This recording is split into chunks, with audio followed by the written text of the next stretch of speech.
Innovation Rockstars. Innovation Rockstars. In this episode, we are delighted to welcome Nic Umana, Global Agile Innovation Human Intelligence Director at Mars. Hi and welcome back to Innovation Rockstars. My name is Chris Mühlroth, and in this episode I am very much looking forward to welcoming Nic Umana. So she's, I guess, more than 2 decades now with Mars. That's wow. And right now she's Global Agile Innovation Human Intelligence Director. I guess as of November 2020, we'll hear about that pretty soon. And, she describes herself as Chaos Pilot in her LinkedIn About section. So I'm thrilled to hear about that. Thanks for joining us. It's a pleasure having you on the show, Nic. Thank you for having me. Excited to be here. Of course. I love to chat. Yeah, let's do that chat, and we start straight away, as always, with a short 60 seconds introduction. It's an introduction sprint, very short one, 1 minute. So it's all about you, your career, and your current role. So, for the next 60 seconds, the virtual stage is all yours, Nic. Okay. Let's go.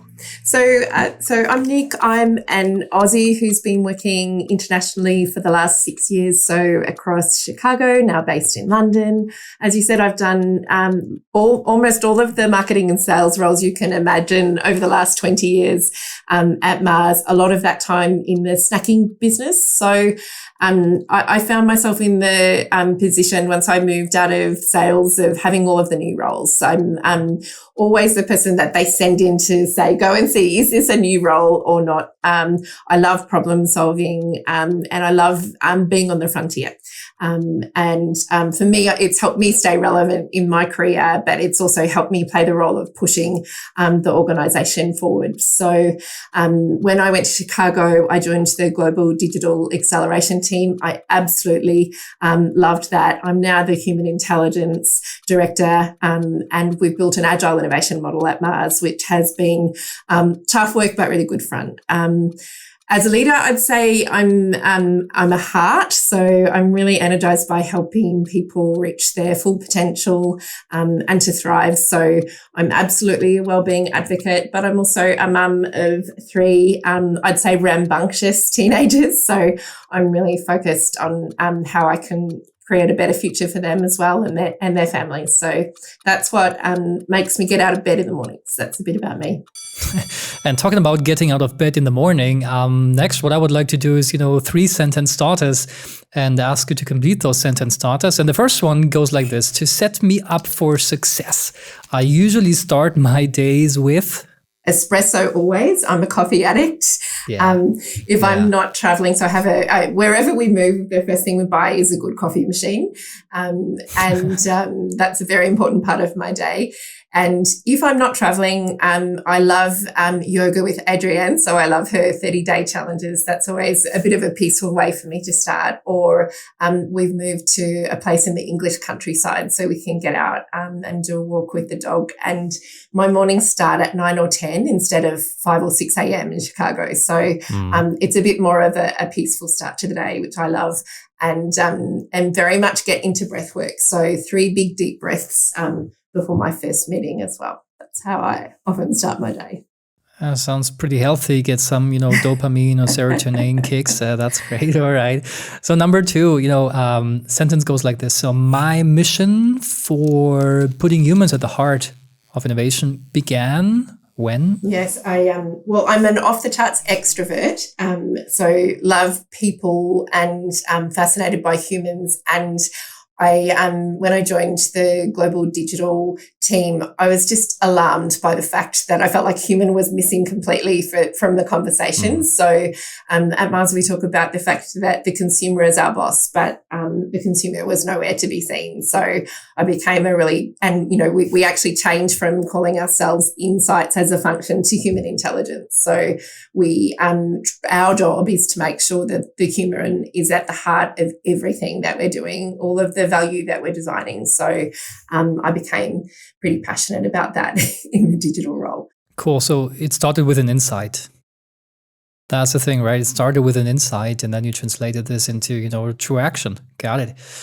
All right. And finally, in sentence number 3, when it comes to building a global community for innovation, I believe that the key is... Yes. Oh, like there's a long list. Yeah. Yeah, I know. A clear vision and purpose. So a real reason for being there. Cross-functional teams, I think, are critical for us. A diverse group of individuals who can all balance each other out. I think Agile disciplines has been a game changer for us. So we talk about what it means to be Agile and what it means to do Agile. And communication, I think, is the way you communicate is the biggest change. We used to sometimes have like a project that we'd be building innovation for 7 years, and you'd meet like once a month, and so it's gone from like far less frequent communications to daily, or sometimes hourly, depending on what you're doing. So fast, frequent communications and stand-ups and things like that. So that's really underpinned our success so far, I think.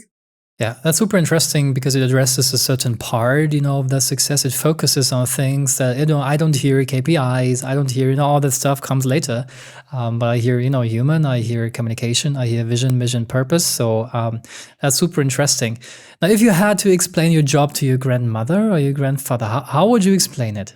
I'd say we work with people to understand how they want to have snacks and try to design snacks for them in the future that they'll really love, with all of the right ingredients. Sometimes you want a really decadent and indulgent treat, and sometimes you want something that feels a bit healthier. So we're trying to move from being a confectionery company to a snacking company, and a big part of what we're doing in the innovation space is focusing on health and wellness. So I'm trying to help build a range of balanced snacks, I'd say, because we all need indulgent treats as well as some healthy treats. That's a great explanation. Got it. All right. And now I have to ask you about the Chaos Pilot. Really, I do. Because in the About section of your LinkedIn profile, right, you describe yourself as a Chaos Pilot.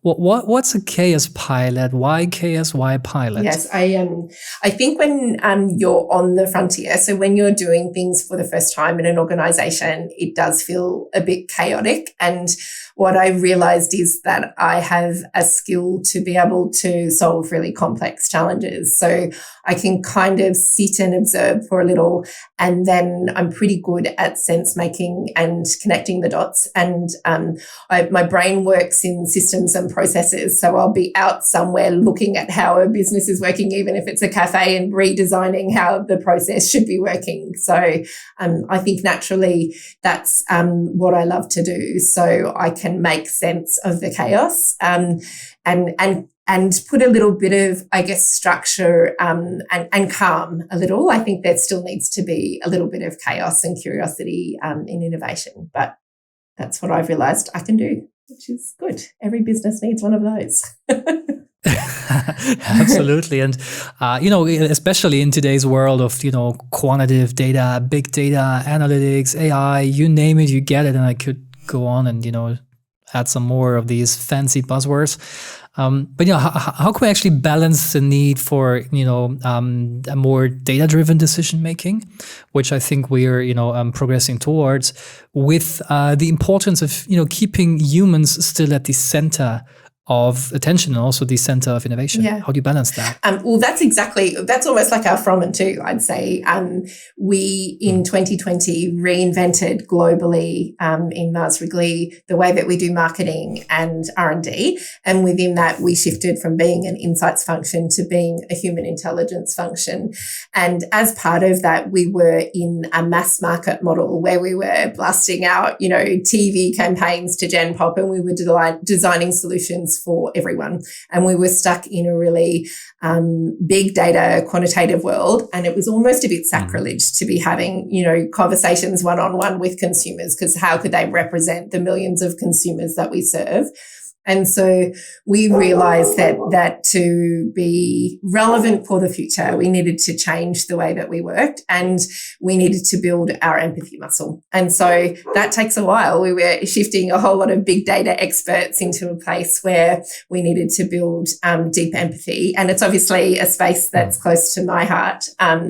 So we shifted into a model where instead of talking about what is the business challenge, we talk about the human question. And as we're learning at the beginning, we've pitched a project and got a team allocated. At the beginning, we talk about what are the human truths, what are the cultural and category truths, and how do we do this learning and anchor in a key human insight, which should set us up for what we're innovating, the problems that we're solving. And so part of what we're doing always is taking a whole lot of big data and information and pulling it back down into what does this human need and want, and how will we make something that they love. So instead of talking about Gen Pop, we talk about very targeted consumers with very specific problems. And then when we've found something that we think is interesting, as we start to scale it up and it starts to become more broadly relevant, we talk about what do we have to do to optimize and keep it relevant for the core group, but start to scale it up and make it attractive for a broader group. So that's quite a fun part of the process, I think. Yeah, so one of the key benefits, if I understand correctly, is, a higher relevancy for, obviously consumers, but also, for, people and the organization as such, right? What are some of the other benefits that you see, evolving or, continue to get in place over time? Yeah, I think I know this is a buzzword, and I try not to use the buzzwords too much, but genuinely the biggest buzzword for us is failing fast. So yes, it helps to go faster, but it helps to not waste a whole lot of time and money in scaling something that isn't going to work. So the biggest benefit we have is being able to fail small, to be able to take that learning and apply it to something else that we're doing. And when we talk about agile innovation, we talk about how do you learn with humans and how do you create value as quickly as you can. So instead of spending like 7 years designing the perfect something that then we're going to roll out to every market around the world, we start with a single MVP in a single city, in a single store, and then learn and optimize and slowly scale, as opposed to just blasting something out there all at once. So that's working pretty well for us at the moment. And it's saving us a lot of time and money. So if we find something that teams are working on that we think is ahead of its time, it might go on the bench, and we put the team onto the next project. We're not as good at killing projects as we'd like, but we're trying to get better about what is the hypothesis that will help us kill this project. And so we can get you working on something else that will be more valuable. So we try to get teams attached to the learning rather than the outcome. It's not a failure if you decide to kill your project. In fact, we celebrate that. I guess this sounds a little bit like, in the shall I say good old marketing days? Not quite sure. Yes. But there's a saying that says, well, 50% of your advertising spend is wasted, but the problem is you don't know which 50% of your advertising budget is going to waste. So that sounds like an approach to solve that. It does. And so we applied this philosophy to everything that we do, marketing included, performance marketing. Because, the landscape and all of the bots who are watching our ads instead of the humans. So we're doing our best to find all of the real people that we'd like to buy our snacks. So in that light, so we have two things, right? So at the one, we have a world that transforms more and more, into, a world that's at least influenced, I'm not saying driven, but influenced by things like artificial intelligence, by data, by automation, all that stuff, which, you could argue is dehumanizing some parts of the business, right? So particularly in marketing and sales, you get all these software tools that can automate stuff, enroll people in automated email sequences, what have you not, right? So that's the one thing, automation, artificial intelligence, and then obviously you have humans, right? So what is your perspective on, the role of humans in the innovation process in the future, given, the recent developments we see and what we're, most likely to see in a few years from now? Yeah, I have a pretty strong opinion on most things, and one on this. I posted recently on LinkedIn that I think innovators who use AI will definitely replace those who don't. And I think that AI and ChatGPT is coming at us, at the speed of lightning. And I think it has the opportunity to change every job, every industry, every function. I think it can help us do things more efficiently. And so we have to understand what the right applications are. I think, computers, there's bias in everything that, every algorithm that's written. So as long as you can kind of understand the biases, ask the right questions so you're not getting a homogenous answer, I think there's value in automating things, absolutely. And what I also think is it frees up the humans in innovation to actually be doing the value add work, which is the creative work, which is the future work. AI can't always predict the future. No one can. And so it takes humans. We can spend more time doing work that drives a real competitive advantage to be looking at mapping out future scenarios and, talking about a world where, everyone cares about well-being and what would a snacking portfolio look like there. So I think it's a competitive advantage. One, if you can use the tools to your advantage, and two, if you can then do the work that humans can do best, that computers can't do yet. So what are the key skills and the key attributes that you look for when building teams? With having in mind that obviously different skill set might be needed in the future. So we had creativity. So I heard creativity, sure, and maybe boosting that. What else? I think diversity is number one. So having people that think differently, that are comfortable to challenge each other, to build, to develop. Curiosity is so important. People that can actually work together, that can collaborate. So you need to have people that can think spontaneously. It's really hard for people that are deep reflective thinkers to work in Agile Scrum teams. So that's what I look for. I absolutely look for practitioners of Agile. I think that's a skill that everyone in the future needs to have. And the ability, we say, to be decisive. So there is a lot of challenge, or in our past, there was a lot of challenge with who is the decision maker and what is the decision that we're making. So we talk in these teams about what is the minimum amount of learning and confidence that you need to make this decision and move to the next stage, and do that. Don't do more than that. So decisiveness is probably a nice place to end, because I think that's very important. Do you think we will actually have artificial intelligence, or at least data-driven approaches? Let's not even call it AI. Let's just say data-driven approaches. That they will influence decision making a lot in the future. And I'm referring to in the good old times where you, for example, were, driving from, city A to city B, obviously, we were sitting in the car with, a huge map in the car and say like, oh, geez, next street right and left. And we are focused on the actual task. And obviously you need to decide your own, what's the best way to go from city A to city B, no matter if it's a long distance or short distance. Now enter navigation system, right? You basically say brain outsourced, and you have time to basically, hear a podcast as this one, or, have a good chat in the car, to have a phone call, whatever. But, at least decision-making when it comes to where to go, where to drive is actually now, outsourced to the navigation system, Google Maps, or anything you have, in your car. Is it now the same with taking decisions in innovation in a couple of years from now with AI? It depends on trust, doesn't it? It depends on how much you trust Google Maps to get you there. If you put into Google Maps that you want to drive but you accidentally press walk, then that gets pretty confusing as well, human error.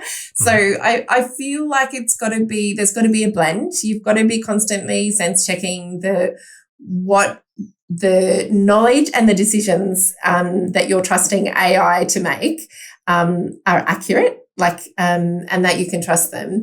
And I just think there's always got to be human sense checking. You've got a sense check does, instinct still plays a role. It's a mix of art and science. So use the science that you can, but don't ever lose sight of the fact that humans have designed the AI and that humans will need to intervene at different stages. And, then it comes into ethical decision making, doesn't it? And there's a whole conversation around that and what that looks like. And, then there's the fear, the human fear. What happens if you make these computers so smart and they take over the world? So I'm not an expert in this space. I'm actively part of the conversation and learning. And I think that there's always going to need to be a role for humans and human intervention, is my personal opinion. What do you think?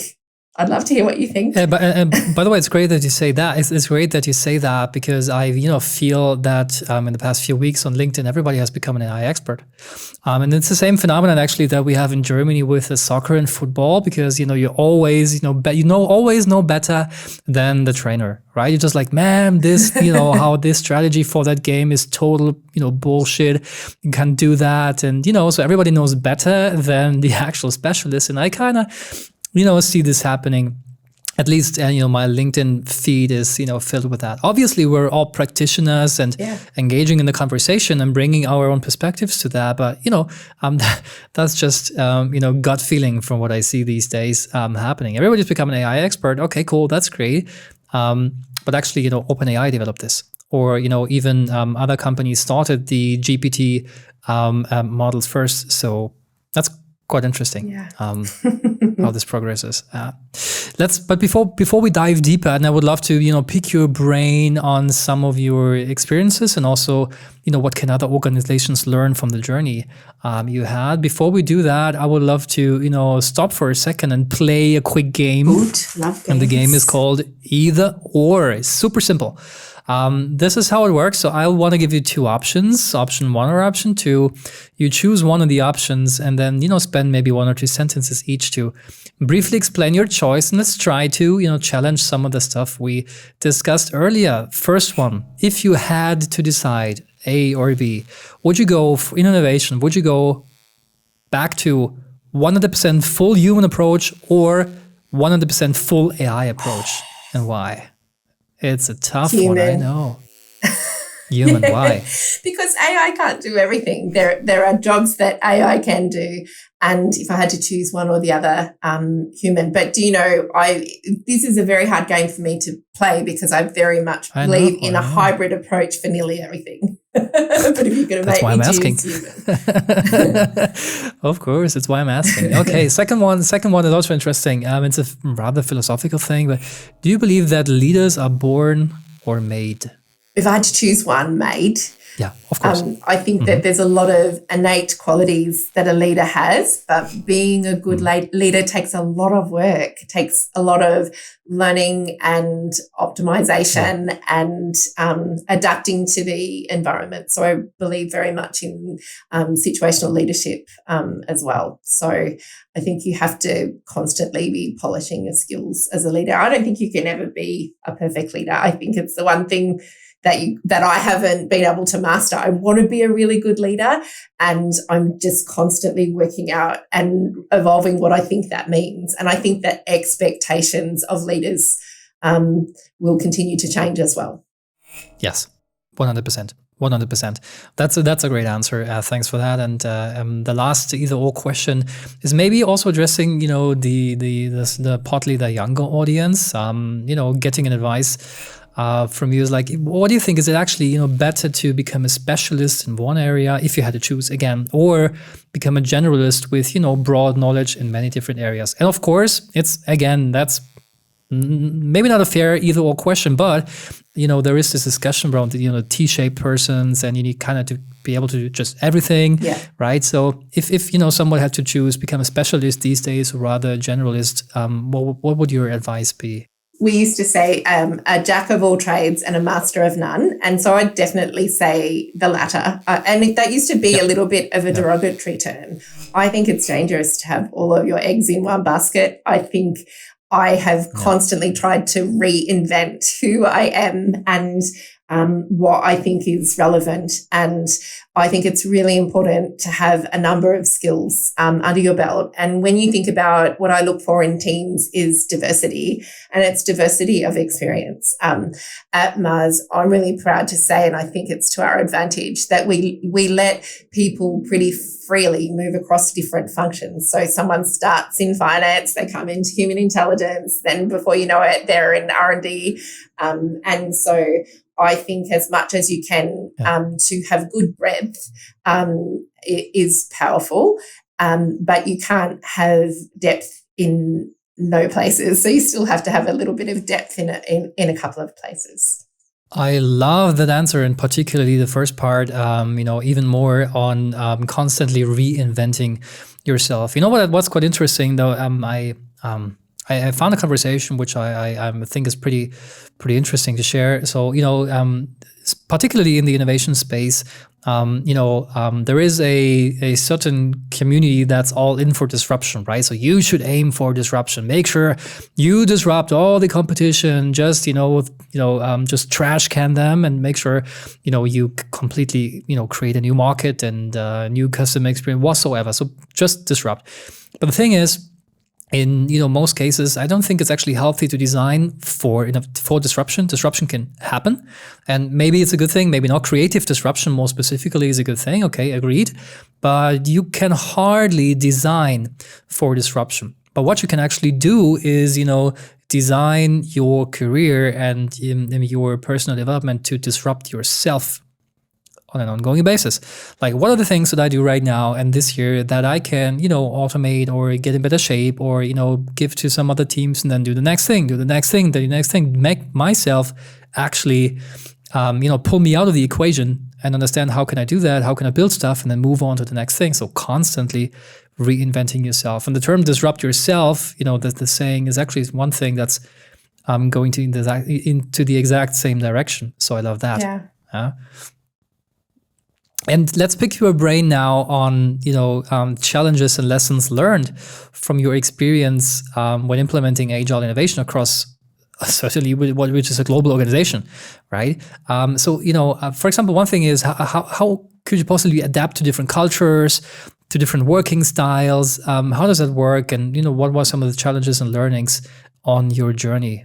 Yeah, it's a really good question, and it's a complex question to answer as well, because I'd say to you, I have learned a lot about, I've become more empathetic by living in different countries and, being in the shoes of a human that lives in an American culture versus living in an English culture. And, I'm from Australia.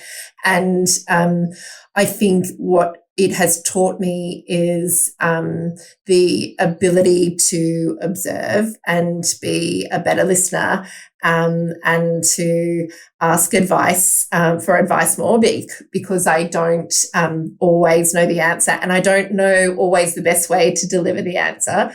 And part of some really great advice I got when I was making my first move was look for cultural informants. So look for someone that you trust, working in a new environment that can keep you on the right path, and just to check in and just say, look, how would you go about doing this?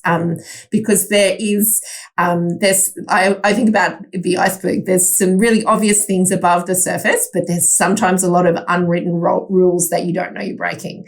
And then you've also got to be careful not to typecast and stereotype cultures based on, what people say about people that work in the China business versus what people say about people that work here. So I have things like that in the back of my mind. I think the best way to find quick and easy ways of working with people is I have a one-pager, and I talk about, and it's called Working with Nic Umana. And it talks about what my preferences are, how I like to communicate, what motivates me, and I switch it. And I say, look, I find this is a really helpful tool. I ask if I'm going to be working closely with someone for them to fill it in, and so we can have a chat and just work out what some more easy ways of working will be, and to find, what's going to drive you nuts if I do this, versus, how can I kind of adopt some of the things that I know this might be a real preference for you. So I think having that conversation early is really important. And also what do they call it? Radical candor. So I'm an Aussie, and I use my Aussie to talk about the fact that I'm really direct. And so if something isn't working, I really quickly want to have that conversation and try and unpack why and try and problem solve it. So I don't let anything go very long without having, if it feels something's not right, there's some really good questions that you can ask early on just to explore and to see if you can find better ways of working. And you know what? You just don't have good chemistry with everyone. So sometimes you can, and sometimes you've just got to call it and just say, we'll do our best to do the minimum, but there'll be some people that at work bring out the best in you and some people that won't. And so you can kind of minimize the time that you have to spend with those that you don't have good chemistry with, and then really lean in where you do. So. Yeah. Great to say that, and also be open to, agree to disagree. I mean, that's also happening a lot. So, perfectly fine. Do that. Absolutely. So that's a good tool to have in your tool. Actually, quite a few tools to have in your toolbox, particularly if you want to adapt to different cultures and also working styles. Obviously, in a strongly international and global organization. I agree. Now, how could other global companies implement similar models? So, ingesting human intelligence in the process, agile innovation. Where to start? Don't do it. It's too hard. I'm just kidding. But it is hard work. You've got to invest a lot of time and effort. And I think the reality is always really different to the theory. So, in a big global organization, you have consultancies off to the side having conversations with the senior leaders about, this is the way you've got to move, and, you design something, and then when the reality hits, it's a very different reality. So I feel like with any of these gifts that you're given from consultancies, you've got to take them and optimize them and make them work for you. So I think a massive advantage for us when we reinvented was that we had an org design change that allowed us to work in more agile ways. And we had teams that were built, cross-functional teams, to work in scrums and to sprint. So that definitely helped. I think that one of the first things we did, and I was one of the trainers, and I really believe that it helped, was we did mindset and behavior shift training. So we talked about, what does this new way of working look like? What are the mindsets that are important? How will our behaviors need to be different to really bring this to life? And we use that language all the time. We talk about progress over perfection. We talk about failing fast. It just becomes the way that we talk and the way that we work. If the senior leaders aren't constantly sponsors and checking in, I think you're stuffed. In an Aussie way of saying, it's just too difficult unless you have their full support. And it's really important that senior leaders are asking the right questions. So one of the worst questions that you can ask as a very senior leader in an agile innovation model is, oh my God, this is so good. So now how can we make it twice as big and go twice as fast? And that, that's what they're so tempted to do when they see a big idea. And that's what undoes us every time. So almost as important is training the senior leaders on how they can be good supporters of our business model is really helpful. And I think we talk about constantly optimizing as humans. I think you have to have an iterative process to start with, but you have to constantly be optimizing. How could we do this better? How could we do this differently? So nothing is ever set in stone. Everything is stagnant. And for some people, that's very overwhelming. And some people don't want to work in that business model. And that's fine. That's fine too. There's different jobs that need different skill sets. But if you want to work in this place, then you need to be able to learn quickly, adapt, move forward, adjust. And I just think that's what the skill sets are that you need mostly for most future roles in any big organisations. I think that's going to be critical. The only other thing I would say is scaling is hard. Scaling, like all of the startups sell up between year 5 to 10 because it's hard for them to scale. We buy them. It's hard to scale still. It's hard to scale internally. It's so tough. So knowing what business model is right for your business to scale is really important. And it's so hard to do it in the core business. Like if your core business is healthy and you don't get incremental resource in the core business to help you scale innovation, then it's very hard to get any human resource or dollars resource pulled to launch and love innovation. That's going to take a lot more time and effort. That's just the reality. It does, that's reality. And, in most of the cases, you need to answer at least 2 questions. First one is why change? Second one is why now? Yeah. If you now live in a business or, work in a business or with a business that's, fairly stable, making great profits, growing, a percentage per year, that's fine for, outside investors, so the capital market or whatsoever. Well, now you got to do that. Answer the question, why change? Why now? Hey, business going good. Great. Why should we invest in, something that's super risky? And now you have the gap, right? You have, most of the executive teams or leadership, senior leadership is actually dissatisfied with innovation performance, like the vast majority is. But at the same time, if they invest in innovation, the great proportion of the project just fails. So what's the return on your, one innovation dollar? Well, maybe if it's below 1, then you have a problem. So that is a huge discussion. Is there any way, you and your teams started answering this for, senior leadership? Is that a question that was actually asked by senior leadership? How is that within your organization? It's a constant conversation. It's a problem that we haven't solved. But we're trying lots of different models. We're trying incubation models.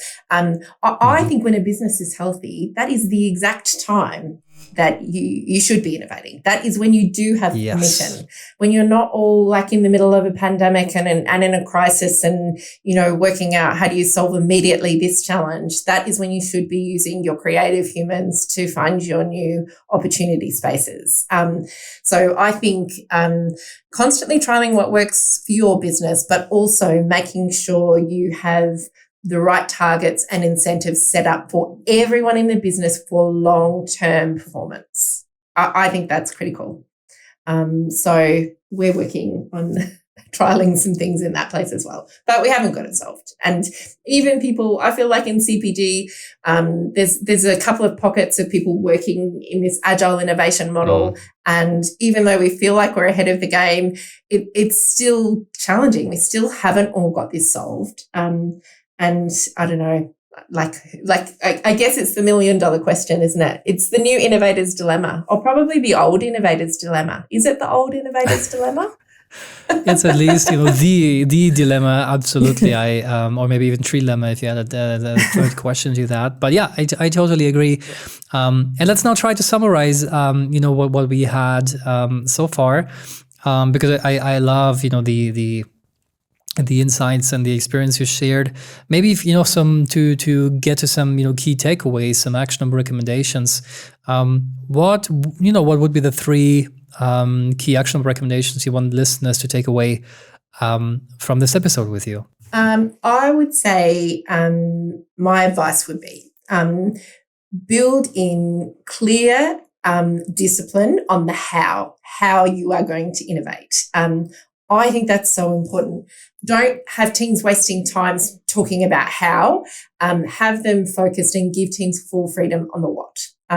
As long as you've got clear links to the strategy. So number 1, discipline on the how. And I'm still fighting that battle daily.